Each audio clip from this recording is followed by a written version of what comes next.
ayting. Mana hozir LG da o'ynayapmiz. Qaranglar, grafikasiga e'tibor berib boringlar.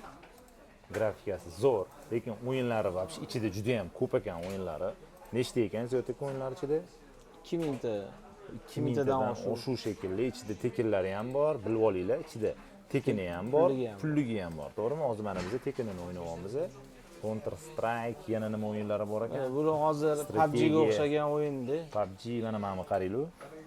Mishkani, klaviaturani беспроводный, oddiy любой kompyuter mishkasi bilan klaviaturasini USB orqali televizorga tiqilgan va bunga ulab olingan. Bu hozir mishka klaviatura. Mishka klaviatura yana bitta nimasi yaxshi. Masalan, brauzerlarga kirgan paytingizda televizorda kompyuter qilib ishlatsanglar, monitorini mishka hisobida alohida LG ga ham, Samsung ga ham bir xil ulanadi. Keyin mana bu joystick ulab olganmiz. Joystickdan ham ulamoqda, okey, bu o'yin. Ha, joystickdan ham. Joystick ulab olsanglar, ham uni ulaysizlar, ham buni ulaysizlar Bluetoothdan. Buni mana shunda joystickda o'ynayversanglar bo'ladi bemalol. Mana hozir Zoteka qanaqa o'ynayapti? Cho'tkimi? Yaxshimi? O'ynashlari yaxshi. O'ynab o'tiribmiz mana.